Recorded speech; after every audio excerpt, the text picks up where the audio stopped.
最近好多朋友都關注到中國嘅房地產推出咗一個房屋養老金呢個話題喎，有好多人聽到就好擔心，要唔要自己攞錢出嚟交嘅呢？其實官方已經講咗，房屋養老金係唔需要個人繳納嘅，我哋買樓嘅時候已經交咗嘅專項維修基金已經足夠啦。咁點解交咗專項維修基金仲要房屋養老金呢？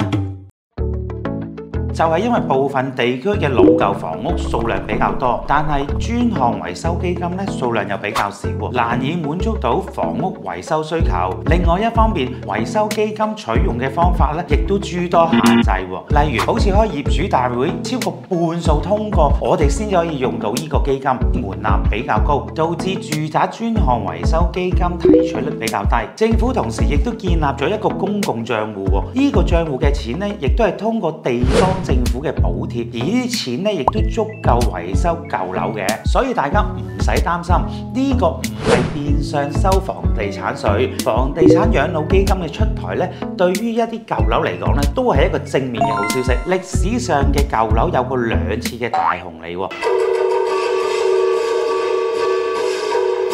第一次就係2015年嘅大拆遷，令到好多家庭一夜暴富。第二次就係2019年至2023年嘅舊房改造啦，裝電梯、大廈外牆維修、整改下水道，提升生活嘅品質。到2024年，我哋提出咗房屋養老金呢個制度。簡單啲嚟講，就係3步走：定期檢查、買保險、交養老金。呢個制度意味住基本放棄拆遷呢條路啦。